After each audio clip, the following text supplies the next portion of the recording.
દર્શક મિત્રો, મહામંથન મંતવ્ય ન્યૂઝમાં આપનું સ્વાગત છે।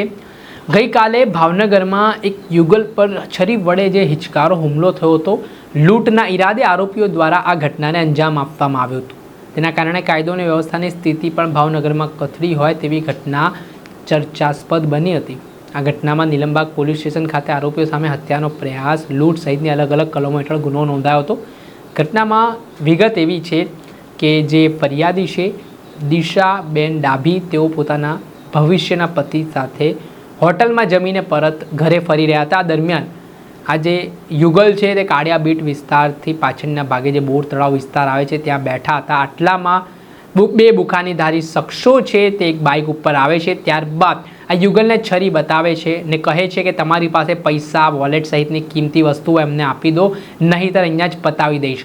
આને લઈને મનદીપસિંહ યાદવ નામનો જે પીડિત યુવક છે તે આરોપીઓનો પ્રતિકાર કરે છે, તો તેના પેટના ડાબા ભાગે ગંભીર ઇજાઓ આરોપીઓ દ્વારા પહોંચાડવામાં આવે છે, છરીના ઘા ઝીંકવામાં આવે છે। આ ઘટનામાં દિશા ડાભી છે તેઓ ઘટનાનો વિડીયો પણ ઉતારે છે। આરોપીઓ ઘટનાને અંજામ આપ્યા બાદ ત્યાંથી નાસી ભાગે છે। ત્યાર પછી નીલમબાગ પોલીસ સ્ટેશને જાણ કરવામાં આવતા પોલીસના અધિકારીઓ ઘટના સ્થળે દોડી આવે છે। જે લૂંટનું સ્થળ હતું તે જગ્યાએ તપાસ કરવામાં આવે છે। ત્યાર પછી નીલમબાગ પોલીસે આરોપીઓ સામે હત્યાનો પ્રયાસ તેમજ અલગ અલગ કલમો હેઠળ ગુનો દાખલ કર્યો। હ્યુમન ઇન્ટેલિજન્સ અને ટેકનિકલ એનાલિસિસના આધારે પોલીસે તપાસ શરૂ કરી ને આ તપાસ દરમિયાન અંતે પોલીસને સફળતા હાથ લાગી છે ને આ ઘટનામાં જે બે બુકાનીધારી આરોપીઓ છે તેમને ઝડપી પાડવામાં આવ્યા છે।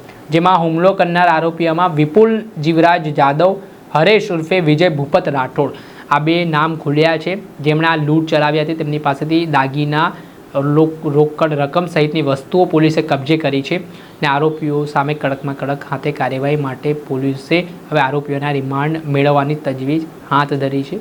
આ ઘટનામાં જે નીલમબાગ પોલીસ સ્ટેશનની કામગીરી સામે સવાલ ઉઠ્યા હતા તે મામલે પોલીસે ગણતરીના કલાકોમાં આ લૂંટનો ભેદ ઉકેલીને હવે આરોપીઓને જેલના સળિયા ગણાવ્યા છે।